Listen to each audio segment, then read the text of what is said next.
A lonely rancher found a young Apache girl hanging on a tree with a sign, "White man don't forgive." The wind howled low across the barren desert, carrying with it dust, silence, and stories too old for memory. James Cutter, a solitary rancher and former Civil War scout, rode his white mare across the dry, cracked earth. He'd come out this far looking for stray cattle, but something else caught his eye, a figure swaying slightly from a mesquite tree in the distance. As he approached, his chest tightened. There, beneath the clear blue sky, hung a young Apache girl. Her arms were bound tightly above her head with rawhide, her bare feet brushing the ground, her face bruised and eyes shut. A blood-streaked wooden sign had been nailed to the trunk of the tree. "White man don't forgive." James swallowed hard. He dismounted silently, boots crunching against the dry earth. He glanced at the sign again. The writing was jagged and red, not ink, but blood. He stepped forward, reaching up and cutting the rawhide with his hunting knife. The girl collapsed into his arms. She was breathing, shallow but steady. "Easy now," he muttered, cradling her like a broken bird. "You're all right. You're safe." She didn't respond. Her skin was hot to the touch. Fever. Infection. If he'd been even an hour later. James carried her to his saddle and carefully mounted behind her, wrapping his arms around her limp body as he turned back toward his cabin on the edge of the valley. His cabin was small but solid, tucked near a spring-fed creek beneath the hills. He laid the girl on his bed, fetched clean water, and tore strips of linen for bandages. Her wrists were raw. Dried blood crusted the side of her face where someone had struck her. He cleaned her wounds gently, murmuring soft words without expecting understanding. She stirred once, flinching, then opened her eyes, a dark, deep brown, sharp with fear. "Hey," he said, holding up his hands in peace.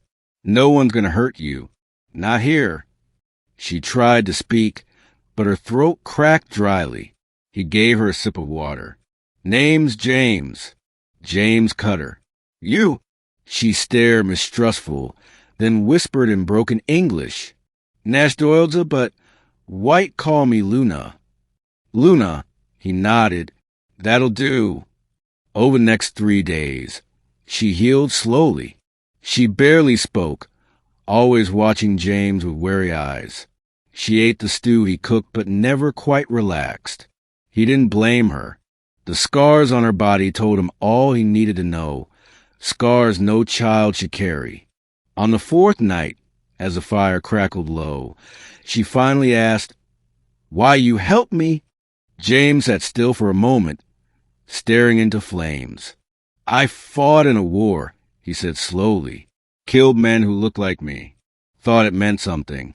When it was over, I came out here to forget. But some things you don't forget.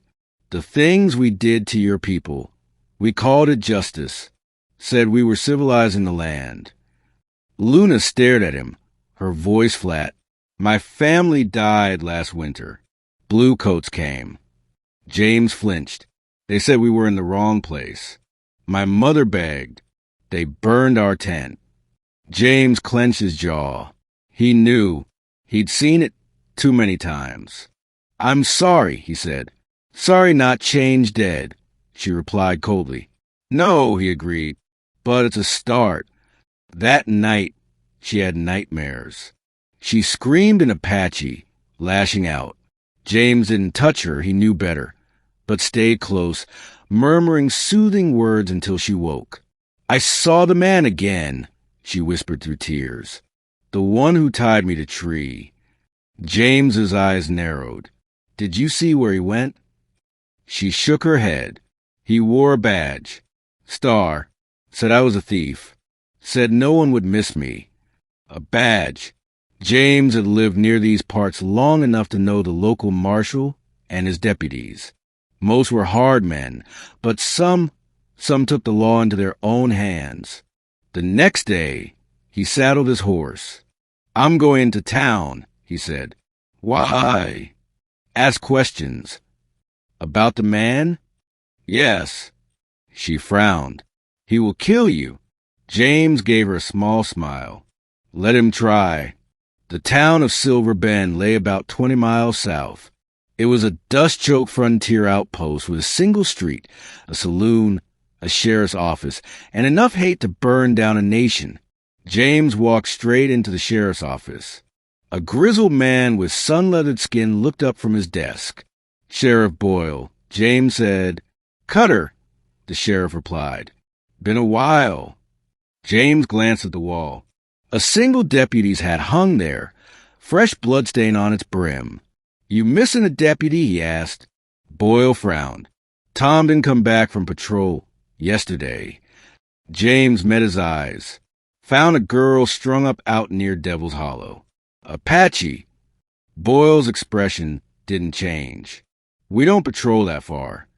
She said a man with a badge did it. Boyle shrugged. Could be any drifter. Not likely, James said. He left a message in blood. At that, Boyle shifted slightly. Careful, Cutter, he warned. You're digging up old ghosts. I'm not digging, James said. They're clawing their way up on their own. When he returned, Luna was standing outside the cabin, holding his old rifle like she'd been trained. She pointed it straight at him until she saw his face. You came back, she said quietly. I told you I would. She lowered the gun. They know, she asked. Maybe sheriff's hiding something. But we've got time. We'll leave by morning. Where? North. I got friends a pass.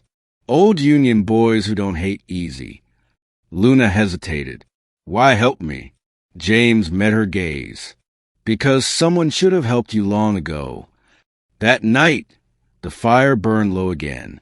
Luna sat near it, chewing the last of cornbread. I used to think all white men had cold hearts, she said. Most of us do, James replied. She looked at him. You're not like them. James shook his head. I used to be, but then I saw what we'd done, and I couldn't be any more. She nodded slowly. Then, I forgive you. His eyes burned with tears he didn't let fall. They left before dawn. As they rode out, James looked back one last time. The desert was still, quiet, but in his heart, something had shifted. Maybe it was a redemption. Maybe it wasn't justice. But it was something, and the girl who once hung from a tree with a sign that said, White man don't forgive, now rode beside the only one who ever asked to be forgiven. And maybe, just maybe, that was enough.